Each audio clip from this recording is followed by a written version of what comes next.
How's it going, folks? I thought I'd bring you along today just to give you a bit of a gander at my thoughts on the flow through wicking bed. Just run it by supporters and see what you think.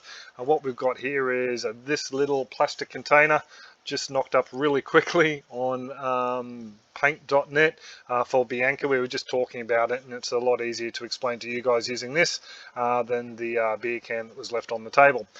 So what we've got is a side view of the container.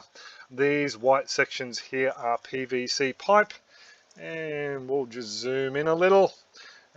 What we have in the PVC pipe, the diameter, I'm thinking probably 1.25 inches or 1.5 inches, so that's 32 or 40 mil here in Australia, PVC pipe.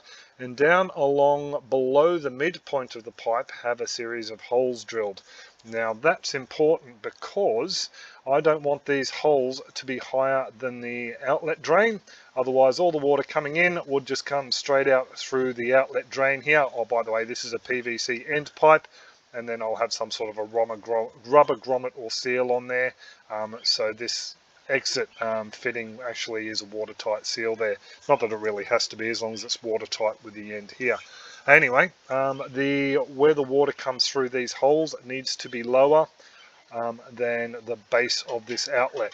So that way water can pool down in the bottom here. This PVC pipe, by the way, will be suspended on just some little chocks to keep it off the base of the tray, just because of the weird molding shape in the base of the tray there. So to come down to an end view here, actually, yeah, it's pretty self-explanatory.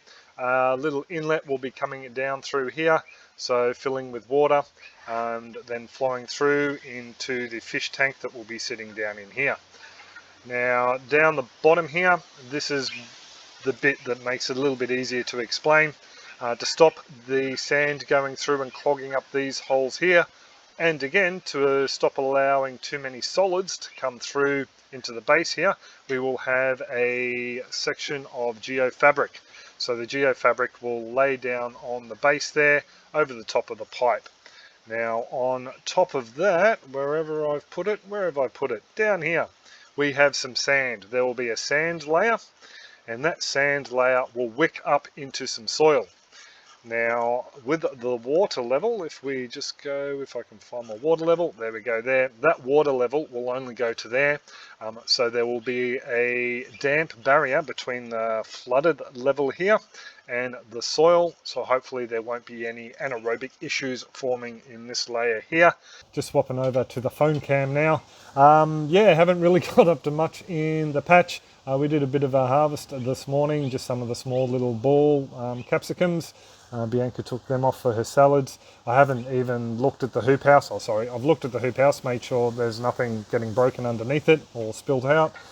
So I haven't even looked at that. We've had family turn up the last couple of days. We're on Monday at the Easter long weekend at the moment, and I've also been trying to work through that online off-grid living course. Those guys want me to review for them.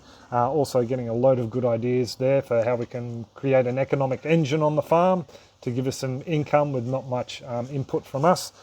So yeah, I'm really enjoying the course actually, and I think it might be something I do recommend people have a gander at. Just quickly as well, I forgot to show you folks the updated animation for the grow bed irrigation video. So I'll tuck that on here now. I think those guys are pretty much well done correctly. So now all I have to do is shoot the talking bits. I think the timer, flood and drain, and I think there's one other that I need to do as well, animation wise, but they should be fairly easy. So that video hopefully will be shot during this week. Whether it makes it next weekend or not, we'll just wait and see.